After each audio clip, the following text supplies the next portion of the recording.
O presidente Luiz Inácio Lula da Silva resgatou em um discurso feito hoje a mentira mais ridícula e vergonhosa de todo o seu atual mandato. No vídeo de hoje eu vou mostrar para você aquilo que a imprensa não mostra, os detalhes que ninguém presta atenção, mas que dizem muito sobre Lula e o seu governo. No final da manhã dessa quinta-feira foi realizada uma cerimônia de inauguração da nova fábrica de celulose da Suzano, no Mato Grosso do Sul.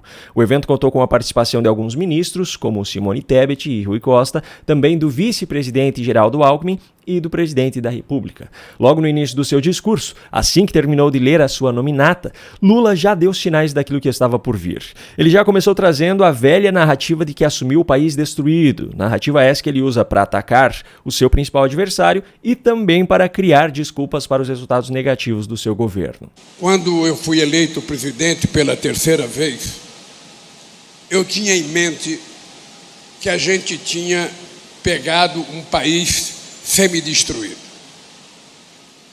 Vocês possivelmente não tenham noção do que aconteceu com esse país. É claro que o público não tem noção do que aconteceu com esse país, porque o país ao qual Lula se refere é esse cenário fictício que só existe na cabeça dele. O público sabe aquilo que realmente aconteceu nos últimos anos, e isso é muito diferente do que Lula apresenta em suas narrativas. Bom, outra coisa que na realidade é muito diferente do que na cabeça de Lula é a grafia das palavras, inclusive quando elas fazem parte do nome dos programas do seu próprio governo.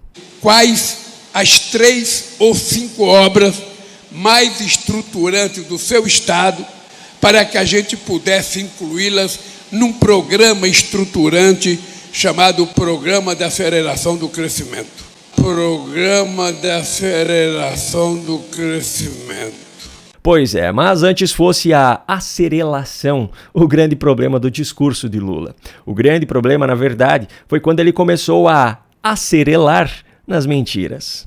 Eu disse, governador, e vou me reunir no dia 19 com todos os meus ministros, não só para fazer a despedida de fim de ano, mas para dizer algumas mensagens para eles.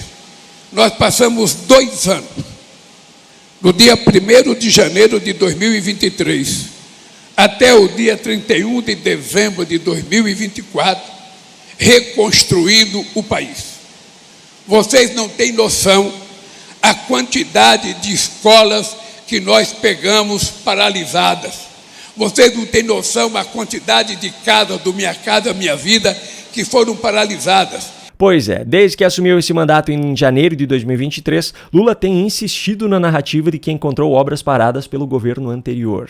Só que, ao fazer esse discurso hoje, Lula ignorou, intencionalmente ou não, o fato de que o Tribunal de Contas da União divulgou ontem um relatório que mostra que mais da metade das obras públicas em todo o país estão paralisadas. De acordo com o TCU, são 11.941 projetos interrompidos, que correspondem a 52% dos contratos em andamento no país. Ou seja, agora, durante o governo Lula, mais da metade das obras públicas que deveriam estar em andamento estão paradas. Que moral ele tem para falar qualquer coisa em relação à paralisação de obras em outro governo? Mas, por incrível que pareça, essa ainda não foi a pior parte dessa argumentação de Lula no discurso. A pior parte foi o que veio logo em seguida. Eu hoje estou inaugurando conjuntos habitacionais que começaram a ser construídos em 2013 e que simplesmente ficaram paralisadas por irresponsabilidade, porque alguém nesse país inventou que ia criar uma carteira verde e amarela, porque alguém nesse país inventou que ia fazer casa verde e amarela, e eu não vi nenhuma casa verde e amarela, porque no nosso governo as pessoas pintam a casa do jeito que quiser. Pode ser vermelha, pode ser branca, pode ser azul. Não, você não ouviu errado. Essa é a terceira vez desde que assumiu esse mandato que Lula diz que casas do programa Casa Verde e Amarela, que foi o programa substituto do Minha Casa Minha Vida durante a gestão anterior, eram todas pintadas de verde e amarelo. Esse programa, por sinal, oferecia para as regiões norte e nordeste do país taxas de juros menores do que as do Minha Casa Minha Vida.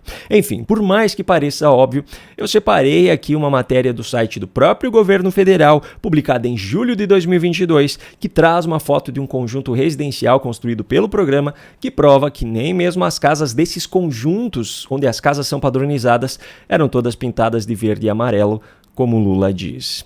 E ainda nesse mesmo discurso, Lula deu mais uma demonstração clara da velha filosofia comunista. Chame-os do que você é, acuse-os do que você faz. Porque pobre nesse país é tratado como se fosse invisível.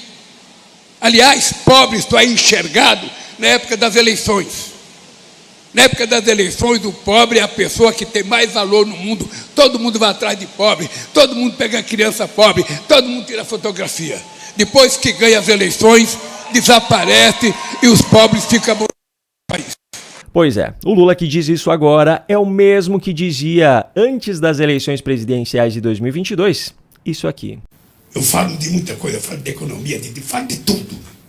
Estou quase que nem uma Luiz Mercadante, que nem você, Eduardo.